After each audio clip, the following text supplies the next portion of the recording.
shift happens. Welcome to Conversations with Gus.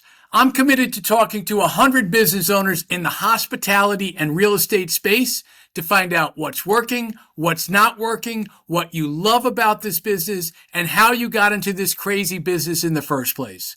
I'm obsessed with uncovering patterns that work and don't work, and then what about AI? How do you use it to turn what you love into a superpower and take what you hate off the plate? Let's get the conversation going. So let's start at the beginning. So how did you get from where were you? How did you get into hospitality and specifically like Ask a Concierge brand? How did that come? Yeah, well, it's all been an interesting journey. I mean, I got into hospitality. I was going to school at Georgetown University, working on my degree. I have a Bachelor of Science in Foreign Service, so a fancy international relations degree. At the time, I had been working at a restaurant in the DC area, and my cousin was working at the Four Seasons in Georgetown. And he was like, well, why work at this restaurant when you can come work at the Four Seasons? I was like, oh my gosh, I can get health benefits. Pay me more? This is amazing. I was also like 18 and a half. So anything seemed exciting. And that kind of was my introduction to high level hospitality and hotels. I was very lucky that I got to get started at such a young age. At that point you're a sponge. And the Four Seasons has an incredible onboarding experience. And so to have that sort of entree into the industry was just the perfect opportunity at the perfect time. I just worked as a hostess in the bar area. Nothing big, but ended up finishing at Georgetown. I did other jobs. I actually was assistant producer of the morning show of one of the top radio stations there. So I always have my fingers kind of in a lot of things. When I moved out to Los Angeles, shortly after graduating college, I was kind of figuring out what I kind of wanted to do. And I'm like, well, I can work in hotels in the meantime while I kind of figure things out. And I applied as a cocktail server. But when I ended up meeting with the general manager, he was like, I want to take this interview in a different direction. And I'm thinking, what direction is that? This is Hollywood. Wasn't like that at all. He was like, I actually think that you'd make a really great concierge. Now I'm pretty well traveled. And so I knew what a concierge did, but I was very frank with him. I was like, look, I just moved to Los Angeles 3 weeks ago.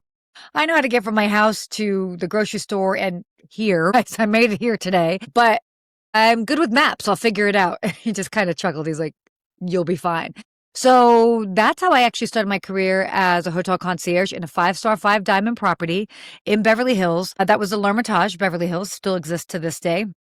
Different ownership and flag, but yes. And then ended up being at the Peninsula in Beverly Hills for almost 5 years. And then I ended up the last hotel I worked at as a concierge was the London West Hollywood. And this was interesting because I had worked in such high pressure, high stakes environments, these 5-star, 5-diamond hotels. And now I was in, a property that was more like a 4-diamond property, 4-star hotel. The pressure was just off, but I only knew how to deliver 5-star service. I just didn't have to have somebody breathing down my neck. And so with that breathing room, it allowed me some creativity, and they were also very forward thinking. And I started Ask a Concierge. I was taking a writing course, and the instructor said, everybody needs to do a vlog. And I'm like, okay. And he's like, think about what you're an expert in. And I'm like, okay. So reluctantly, I was like, I'll just talk about what to eat, see, do in LA. This is boring. Nobody's going to want to see this. I'll just call it Ask a Concierge. It's not a big deal. Started doing some quick videos on YouTube, which still exist out there to this day. So you can see the whole arc of things. Yes. And pretty quickly, big brands started to take notice. And for me, I always loved social media. It wasn't scary or daunting to me. I just tried different things, and it was a way of expressing myself on different platforms, and brands noticed, and it grew from there. So that was kind of like the very, very early start of Ask a Concierge, obvious. And that was in 2012 to give you an idea. So it's gone through quite a bit of growth since then. There's a lot of different arms to the business, or legs, depending on how you're looking at it. But it's been very exciting. So that's the story. Listen, there's a couple of things pop in my mind. One, I feel like everybody. My uncle had the first Haagen-Dazs ice cream shop on Christopher and Bleecker. in Okay. the West Village in the 70s. So I would Love like that. go in the summer at like 14 and hang out with the outrageous crowd that was in the Sure. West Village in those days, you know? I mean, I got off the train. The first thing was a 6'6" transvestite in a fairy godmother outfit on roller skates. That checks out. Yeah, and I was like, okay, this is wild. But the Love it. question is, or I feel, everybody should wait on tables or work in the service industry at some Absolutely. point in their life. And you obviously agree. And why do you think that is? Oh my gosh. I say, if I could scream this from the rooftops, I would. So, and thank you for bringing that up. Here's the thing with hospitality. What's so wonderful about it is that it teaches you to, oh my gosh, it teaches you so many things. I mean, it teaches you patience. It teaches you to how to think on your feet. You're constantly problem solving. It hones your your Mm-hmm. EQ skills so that your emotional intelligence, how you're able to read people and kind of navigate situations that way. It teaches you so much. I mean, at the end of the day, we're not living on this planet in silos. Every Right. single thing that we do, every single job that you have out there, there is an element of customer service to it, AKA hospitality. You are interacting with other individuals, whether you are interacting with your colleagues, whether you're delivering something to your boss, to a client. And it is, I think, the most crucial skill set that you can have, and it influences everything. And plus, you never know who you're going to meet. Everybody's got to eat. Everybody's got to have a place to stay. And so, especially at a young age, it's such a wonderful environment to be in, that this cross section of generations and socioeconomic backgrounds, and it exposes you to so much of the world. And it can just be a restaurant in your local town, or, a bigger place in a bigger city. I'm a huge proponent of it. And I love that you brought that up. And I think too, just to sort of add upon that, it's reading the room. So is this a table that really wants to be engaged with me and is interested Sure. in my story? Or is this a table that really just doesn't really want me a part of their conversation? Totally. Here's the other interesting thing. So how do you deal with it? And this, I always found this fascinating. These people are great. They love me. They're going to be big tippers, and they leave a little tip. And how do you then go to the next table and go, okay, well, let go of that. And then there's other people who you think don't like you, and they leave you a huge tip. Yeah. And you realize, like, okay, I have no control over what they're going to do. It's really, where's it coming from in me? I mean, and that's I get a good point that you bring up. I mean, that can't be your only guiding source Sure, of of why course. you're doing what you're doing. And as you mentioned, because I actually did this the first 2 years that I worked, I kept track of all my tips to kind of get an idea. Right. And, in the concierge world, yes, you make it hourly, but we also make commissions as well as tips. So I kept track of everything. And I think it was like the first 3 years. And it was pretty crazy because a good bulk of my income was cash. And in the 3 years, it was maybe even within $400 to $1,000 difference. Right. And I was like, that's so nominal in the scheme of things that I was like, look, the money's coming to you in one way or another. You just have to be true to yourself and do good service and behave in a way that you feel good and comfortable. And so it's like, so long as you are putting forth good effort, the money will find you. And it's like, money's so fluid. I'm like a huge proponent of like tipping big, because I'm like, it'll come back to you in another way. Yeah, and I think the thing that I'm thinking of is more the emotional intelligence of recognizing that my inner reaction to this is like, it doesn't mean anything. Like you said, at the end of the year, but for those who are self-aware, Yes. it's a real opportunity to kind of gauge, Yeah, absolutely. And, it's like, when to turn it on. You can, again, read the room, find out, when are they having dinner in the show, and are you the show, or you not? It's even to this day, I'll talk to people and I get hired for speaking engagements, and whether I'm moderating something or whether I'm the keynote. And I always tell them, I was like, you let me know what my role is in this. And it's like, if I'm a moderator, it's not my show. I have a very different role in that. And my role is to keep things moving at a certain pace and make sure that everybody else has the appropriate time to speak. And it's not ego driven. And so I think that that actually is another big aspect when it comes to hospitality and service is that it can't be ego driven. You have a role to play. You know that you bring value to this planet just by being on it. And whether, your guests want to interact with you a lot or a little, it makes no difference on the value you're bringing to the table, and whether they tip you a lot or a little. There's cultural influences in that. There's so many different things. So, I mean, yeah, the money is just like, it's one. I mean, obviously everybody wants to make a lot of money, but it's like, it's just one part of it. And I think if you focus on the actual connection, the money comes. Well, and the other thing that occurs to me, are you familiar with a book called Fluke, Ooh, Fluke? I am not. Okay. Okay, so, and the reason that it occurs to me is because, you know how sometimes you read a book and they're so much smarter than you, you have to kind of like, you really have to like stop and go, oh, okay, this guy's like a little bit above my pay grade. But he basically talks about the fact that everything is a fluke. I mean, if you think Sure. about it, I don't know if you knew your grandparents, but you probably didn't know your great grandparents. I knew two of my great grandmothers. Okay.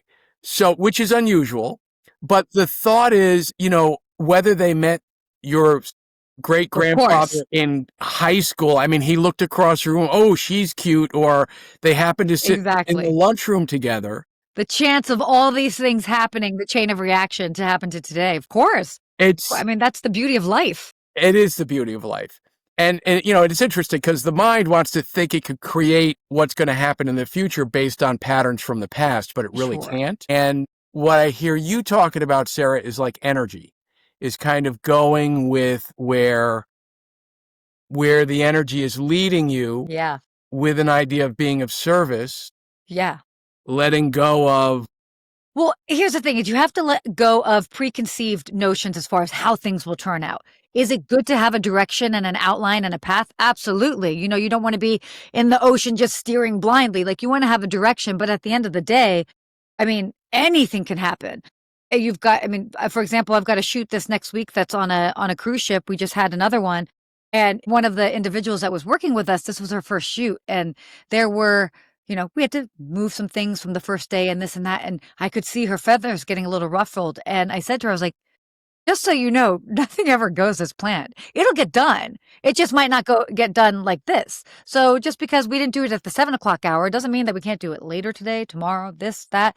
And so if you have this notion of this flexibility, but knowing still the guidelines and the direction, it makes it easy. And then you also, again, that's where it kind of comes back to like the problem solving. Nothing ever goes as expected in anything, life, whatever it is. And so it's all about, what's that famous quote? It's not about what happens to you. It's about how you react.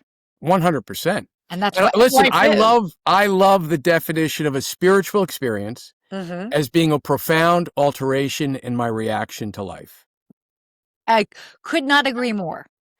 Because ultimately that stuff is stuff and stuff's going to happen. I mean, it's funny. I don't know. Do you remember a TV show called The Waltons? Yes. Okay. Don't ask me too many details, but yes. The only reason I bring it up in the context of Fluke. So the actor who played the father on The Waltons he was an actor named Ralph Waite. And the only reason he got the show, he was an alcoholic. Okay. He was drinking. He spent 10 years in New York. He finally got on a Broadway play with Faye Dunaway. Amazing. And the play closes in one night. No. And he gets drunk and gets on a bus and ends up out in LA running into Lee Rich, who was the producer of a little Charlie Bronson movie he had 3 or 4 lines in. Okay. Lee Rich says, hey, there's going to be this show about a family. It's going to run for 4 weeks. It'll pay $5,000 a week, which in early 70s, was a 20 lot. grand was enough to move back to New York for 2 years. Yeah. Auditions for it, gets the part, and in the process of playing that guy, Yeah. realized what a nightmare he was as a human being to his own family because of his alcoholism, and he sobers up. Wow. And stayed sober for the rest of his life. Wow. So when you think of Fluke, you think of, okay, had the play been quote unquote successful. Completely different path. Completely different path. But I always like to say when people ask me at different points in my career, I was like, it's a series of happy accidents. Not to quote Bob Ross, but Right. it's like, but it really is. If I had tried to do Ask a Concierge while I was working at a different hotel, they would have been like, you can't be on social media. If I had said I was actually offered jobs at 2 other hotels prior to the last hotel I worked at, and I said no to them, and they thought I was crazy because they were like, you get to be head concierge or one of the best hotels in the city. And I'm like, no, I understand. And I don't want that because I want to do something else with my life. If this was all I wanted to do and I wanted to do my career that direction, sure. But I knew I didn't want to do that. In fact, when I started at the London, my interview, it's probably one of the best interviews I've ever had. And I love to share this story. The general manager, I'm interviewing with him and he's looking at my resume and he's like, look, I'm just going to be real honest with you. You're overqualified for this job. So what's the deal? And I love that he said that because, my background, I was working in hotels, but I was also acting. I was doing a lot of sketch comedy, but I had already had 7 years of experience of working in hotels while still acting. So, and for those that might not know, if you're not in a big city, actors have a bad rep. And nobody wants to hire an actor, but actors need day jobs. So it's this really weird thing that you're an actor, but then you kind of have to hide that you're an actor from your employer. And so I wasn't really advertising that that's what I was doing. And he was like, but he called me out on it. He's like, what's your deal? He's like, I'm not dumb. I'm a general manager of a hotel in Los Angeles and Hollywood. Most people are out here to grow their creative dreams. They want to be an actor, a writer, a musician. What? He's like, are you a singer? I'm like, no, you don't want to hear me sing. No, absolutely not. He's like, okay, writer? And I'm like, nah. And I was like, well, I do acting. He's like, okay, great. He's like, I ask you with no judgment. I ask you so I can better understand you. He's like, if you were to tell me that you are a hotelier through and through and that you want to go and maybe be a general manager one day and do this, I would put you on that track, that fast track to make sure that we can grow you and groom you in that capacity. If you have creative pursuits and this is the job that helps you build out those dreams, I also want to help you with that. And it's like, we'll be flexible with the schedule. You scratch our back, we scratch yours. And it's great. And that was, to me, such an incredible interview. And no other manager I've ever seen have that approach. And it was just such a common sense approach. And it was so wonderful. And you could see a lot of people actually spent a good amount of their career there while they were pursuing their creative efforts. And it really benefited everyone. I mean, that's amazing because what it sort of reflects to me is, listen, your authentic self has to show up, right? Sure. The masks have to come off. Yes. We can put the masks on to get the job, get the first date, but eventually the masks have to come off. Totally. And so the fact that he had the foresight to really sort of align with your authentic self. I was immediately comfortable. I felt like I could immediately be, and that, interestingly enough, part of one of the reasons why I left the previous hotel, which loved them and so grateful for that opportunity, it elevated my career in a way that I would have not been able to replicate anywhere else. So very much grateful for that, the 5 years that I had at the property prior to that. But something in me was like, this is not your path. This is not your vehicle. And so again, it's kind of staying true to that, but they would have never supported me in the full creative pursuits that I ended up growing and building.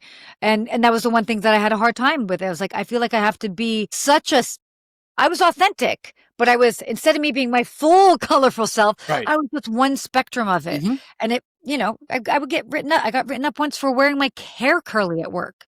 Like, did you wear your hair curly the other day? I'm like, I'm a female. I think I did. I wore my hair how I felt like wearing it that day. I wasn't trying to be rebellious. My hair is curly, so interesting to say the least. It is also interesting that we first have to admit to ourselves what the authentic self is before we can bring it to other people. I think that's also part of it is, and that's a whole other different conversation, but that's a whole other show. Yes, that's a whole other show, which, listen, that's the stuff I'm fascinated with. But all right, so back on track with you right now with the the challenges right now in that space, you mentioned in the past, like rising costs, labor shortages, like what do you think are the biggest obstacles or challenges right now that that industry is facing? In the hospitality industry? Yeah, I mean, look, rising costs, you can't ignore that. Where there's inflation is happening, not just in the US, but everywhere. It's definitely a global crisis. By the way, hospitality, it's a global crisis as far as what's happening in hospitality. Whatever's happening here in Los Angeles is the same as happening in New York, the same as happening in Miami, on islands, resort islands that are Mhm. looking for staff at in other countries, other cities, other destinations, all of that. So, yes, rising costs. We're having a shift when people talk about the labor crisis. It's a little nuanced, and it's not just necessarily raising, you know, how much you're paying your employees. I think we've addressed that in a lot of different places. It's understanding a newer generation of work, and people want to work differently. Prior to the pandemic, it was like you did whatever you had to do for your job. And especially in hospitality, which if you're looking at hotels, that's a 24-hour business. So like you might be a manager and somebody calls out, and next thing you know, you thought you were going home at 9 p.m. Now you're working till 4 a.m. You thought you were coming in for an 8-hour shift, but no, you actually had to work 16 hours today. And that's becoming increasingly less attractive and harder to get people that are just willing to put the job as the sole focus. We are so much more focused on having a work-life balance, which simply is just hard to do in hospitality. Hospitality, the guest comes first. I always thought unions, for example, were so didn't make sense in the world of hospitality. And I can talk about it because I never worked in a union hotel.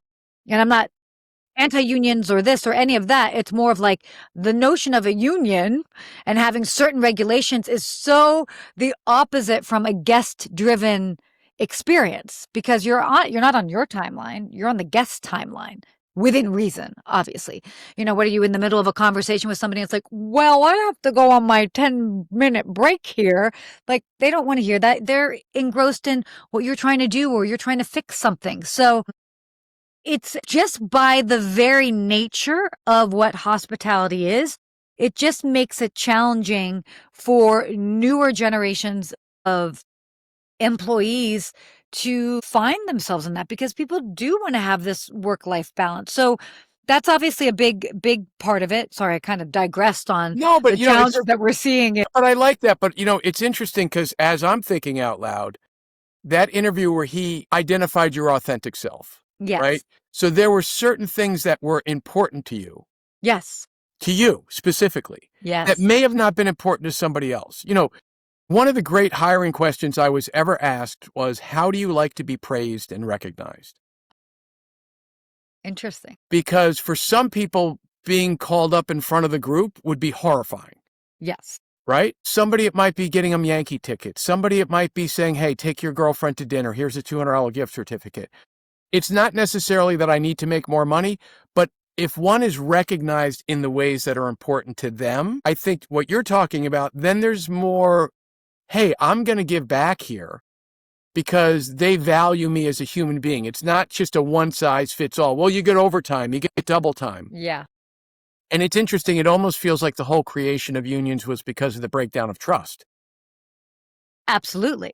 I mean, Right. I understand that there's a role to it. It's not to completely poo-poo it, but it's a challenge. They're inherently a challenge in that particular workspace and dynamic. I mean, so it is interesting. So obviously, kind of going back to your original question, rising costs just across the board are challenging, especially in big cities too. Like everything is more expensive. Labor shortages, that obviously what that comes with increasing labor costs, as well as just identifying, knowing how people want to work in today's world.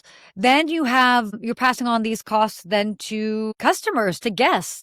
And so we're finding that travelers understand that things cost more, but there's still this notion of value. So there's a value there. It's like, okay, well, we'll pay more, but like, what's the value that we're getting? Or we're paying more, but we're getting less. So that's where it's been a little bit of a challenge lately, is that travelers are willing to pay more, but they don't feel like they're necessarily getting their value for what they're spending. I mean, the nuances go on. I mean, and obviously it's an age-old challenge for hospitality of always incorporating technology. I feel like it's been the hot topic forever.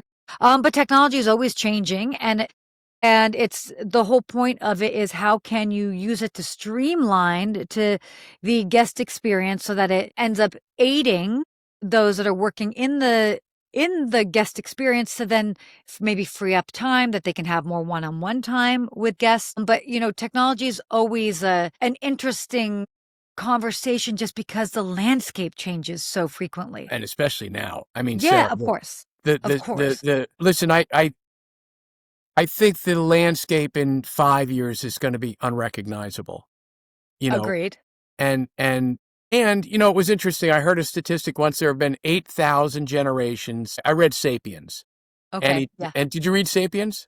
No, I didn't, but familiar with it. But anyway, 8,000 generations since we started walking around the plains of Africa. Yeah. There's only been 52 generations since the fall of Rome. So puts things into perspective. It does. And then if you think of the last 3 generations. Yeah. In our lifetime.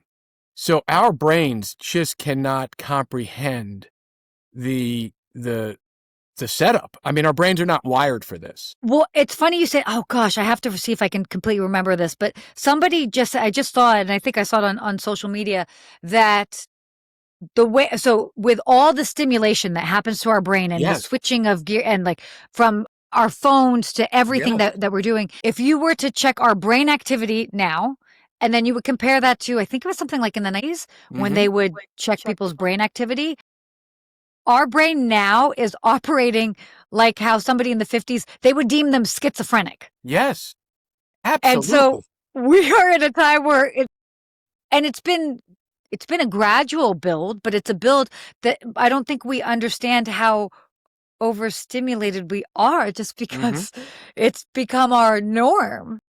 Absolutely. And, I remember reading, like, once they invented the printing press. Okay. Up until the printing press, everything was in the moment. So you told a story, right? But the printing press was then, hey, there's a beginning, there's a middle, there's an end. So our brain started working differently. Yes. And you're absolutely right with the phone and the millions of images that we're being bombarded with.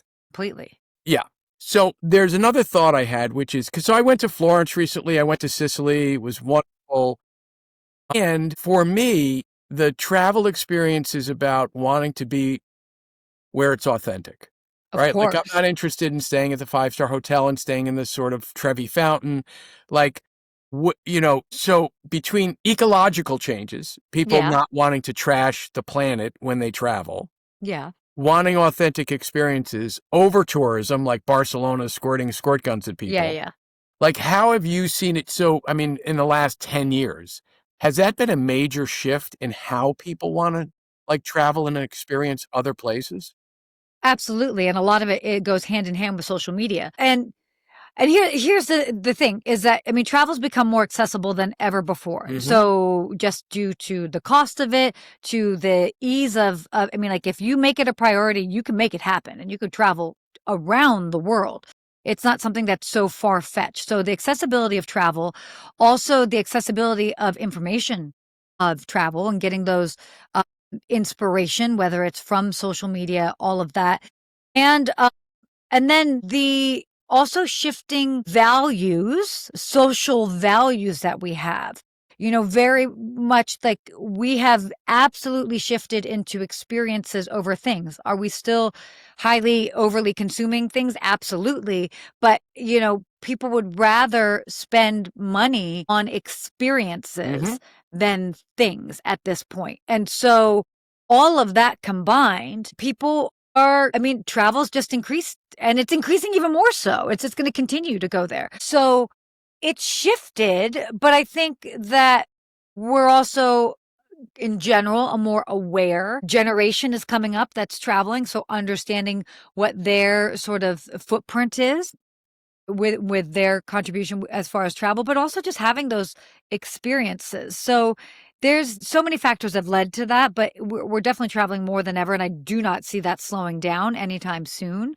It's a whole different world. I mean, and a lot of this is another aspect. Consider big cities, okay? So before you'd have like a lot of young people would move to big cities, and then they would, work the corporate ladder, et cetera, whatever, earn enough money at some point, go buy a house, the white picket fence. The American dream is not what the American dream used to be. And so the reality is that you've got a whole generation of individuals that are coming into the workforce that they're like, we don't know when we will be able to afford a $1.5 million house as a starter house or condo. Like, what? And so you're seeing younger generations be like, owning a house almost seems like a pipe dream. Yep, So why save absolutely. for that when I can live in the moment and appreciate that? And so they can save these smaller nuggets of money and savings and put that towards having experiences. And so again, that's another aspect that's highly impacted younger generations of travelers. Totally. Listen, I have two sons. One is 29, one is 24. The 24-year-old's a documentary filmmaker living in Bed-Stuy, Brooklyn. Okay. In love with his adorable little Greek girlfriend, Risa. Yeah. And she went back to Greece for 2 months, and he's there for 6 weeks. Yeah. And, basically it was, hey, I got him the round trip on my points, and his mom gave him $1,000 so he could hang out. Great. And so to your point, and I hadn't really thought about that, if that paradigm is not in the 20-year-old brain, like forget about a house, forget about getting married. And I feel bad for that generation because I don't even know what the terminology is to figure out whether you're in a relationship. Like, I mean, a situationship. We have many situationships all over the place. Yeah. So you see that changing. Now, how has that changed sort of how you do what you do? Like, has it made a shift in like your focus in the concierge business or not necessarily? I mean, yes and no. I mean, so to be like in full transparency, there's like kind of three aspects to my business. The one is the content creating. And so that's very much like the forward facing side that a lot of people see. I have written a book. And so by the way, the content creation is very much to travel consumers. That's my audience there. Then because I worked in hospitality for almost 20 years, and yes, I started at 12, kidding. But, I had all of those years of experience. I have a hospitality book. I speak to hospitality professionals, general managers, owners, all of that. So then there's this sort of like speaking element to the business. And then there's another aspect to my business that a lot of people do not know because I don't talk about it a lot on social is I actually have a private concierge business. So I do private concierge work for ultra high net worth individuals. So like a true concierge, I have my fingers in a lot of things, but they ultimately all go together. Now, that being said, the reason why I've built out the business this way is it all ebbs and flows. So you might be really busy in one area and this other area might be slow and then vice versa. So that being said, I mean, I feel like I've always got my finger on the pulse of things, whether I'm seeing how people are responding to content online and that whole generation.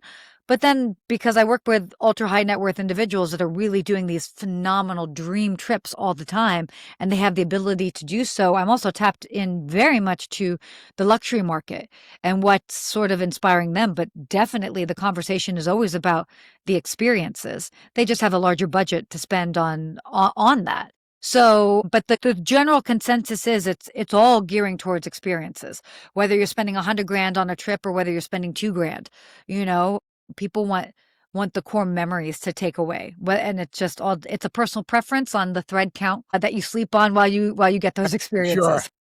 So just for my curiosity, where is that like super high network? What's the thing now? Like, is there a competitive thing in that? In terms of like, so I'll give you some context for that. Who the hell I was listening to one of these billionaires speak who I love, one of these tech guys. And he was talking about like, once you have the billions, right? And like 10 billion, 20 billion, like then it really doesn't matter. Like you've gotten to a point now where there's always going to be someone who has more. Yeah, of course. So then the next thing becomes the differentiator is status. So I'll buy a football team or I'll date a supermodel or I'll go to Davos. So does that kind of thing play out in the travel world? Definitely. It's access. Everybody's like, it's all about access because at a certain point, if anything can be afforded, right, it's about the access that maybe others don't have. And it comes down to personalization. Mm, People want to have something that's uniquely tailored to them. mm, Especially if they're going to spend $100,000 plus whatever, they don't they're not really thinking about it as being like this other family got the exact same experience. That's now I will say I understand the people that you're talking about. Luckily for me, it's also not really the vibe I hang out in. got it. I'm not really My clients aren't like, oh, I want to do something bigger than this person or better than that person. There are Right. absolutely those individuals that are out there. My clients are more of like understated, and they're like, we don't want to go where we're likely to bump into our colleagues from work. Mm, So where can we go that's going to be exclusive, off the beaten path, and then we don't bump into anybody that we know. right. So that's a lot of what my clients are looking for. And out of those sort of four streams, which one are you most heart-centered with? You know what I mean? Like, which one really, is there one where you're like, God, I love the Oh, yeah, yeah, working on this? absolutely. For me, it's the storytelling and the content creating. Mm, And that is an element of what, I did as a concierge, is that you are taking people on these journeys, but to be able to like kind of bring those stories to life that's a huge passion of mine. And then communicating it. So, I kind of didn't really mention in that, but with that content creating, I mean, I also have, podcasts, and I do a lot of TV appearances hmm helping inspire people. So that whole inspiration through whether it's the storytelling and creating that content, but then also communicating it. So sometimes you're communicating it through the story of the videos that you end up filming and editing. Sometimes you're communicating it on a live TV, using those images to help tell mm, that story, and it's a little bit more direct. Then there's also, the podcast element, which is again, hopefully inspiring people to just think about things a little bit differently. But for me, the whole media side of things is where I'm truly centered, the most centered. got it. Yeah, I mean, listen, and I can feel it as you're talking about it, that it's authentically who you are, Yes. and boy, getting aligned with your authentic self and then being of service in that arena, that's really the magic sauce. And I You know, definitely think that it stems from. is. It is. And I was just talking about this with a friend of mine, is that like if you're really in tune, you'll know when something is, I mean, and most of us are. Most of us know when something isn't right. You Mhm. know when the job isn't right. You know when the relationship isn't right. And then people are scared to make the change and Yeah. make that. I mean, I remember when I was working at the one hotel and I was like, this isn't right. And I'd hmm go and I'd cry in my car before driving hmm home. Now, granted, I was also in my 20s and it was a high pressure environment. Like now I'd be like, hey, Right. step away. I'm a very different individual now, but it's scary. And then I remember making that change. And once I made it, I was like, I'm okay. hmm And so sometimes I always remind people that sometimes you just have to make the change, and maybe the next thing that you do isn't the next chapter. Right. Maybe it's a stepping stone to the next chapter, which is totally fine.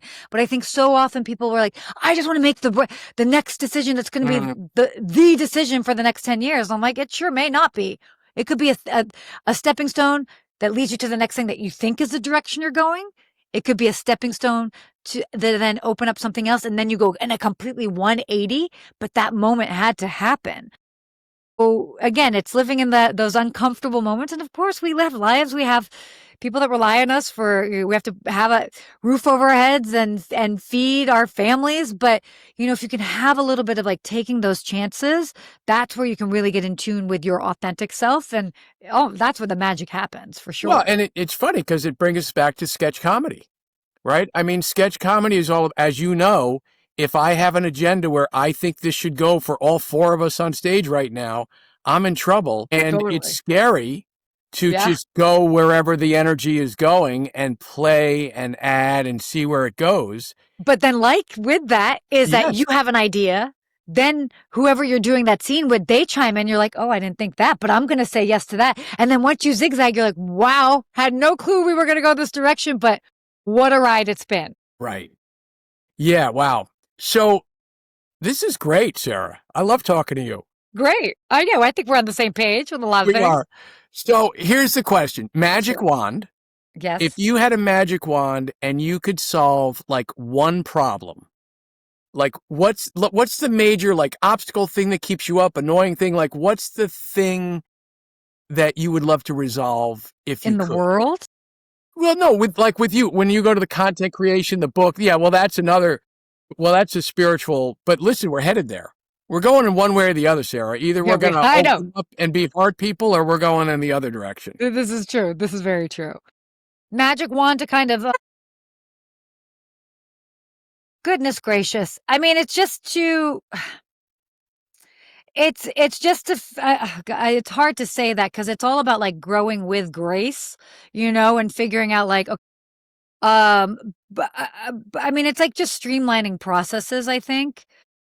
And my processes, which are obviously so creative, like I might sit down and have 10 things to do, but I explain to people it's not like it's 10 things all in the same vein. I might be writing something and the next, like switch that. And then now I have to like film something and then I switch that and now I'm taking a call. And so it's this mix of like the creative and the analytical part of the brains that takes time when you shift gears between that. So maybe that's what the problem is that I'd love to fix with a magic wand is minimizing that time when shifting gears between, and that's just, how our brains operate. It takes time. But yeah, I think that's it. So you mean, so what I hear, like I'm a visual thinker. So is what I hear you saying, it's like you're in the room and you've got pads all over the place and you wrote an idea down over here and then there's a magazine article over here. I don't mean this literally. I mean, is that kind of what you're saying? Like there's stuff everywhere and you're trying to, if there was a way to organize all of that better, or am I misunderstanding it? No, it's just that I do so many different things that it's like, okay, the concierge desk. When I would work an 8-hour shift at the concierge desk, yes, I did different things there, but it was all leaning into the analytical part of the brain that it was like task driven, task organized, and you do this and you call here and you do that and whatever. So you're kind of using this one aspect of the brain. So there's that. But then next thing you know, then now I have to shift and get creative. If you know somebody that's a writer, sometimes it's hard to write. So you have to kind of like get the wheels turning and then you get into writing. So then it's like, okay, great. Now we've done that.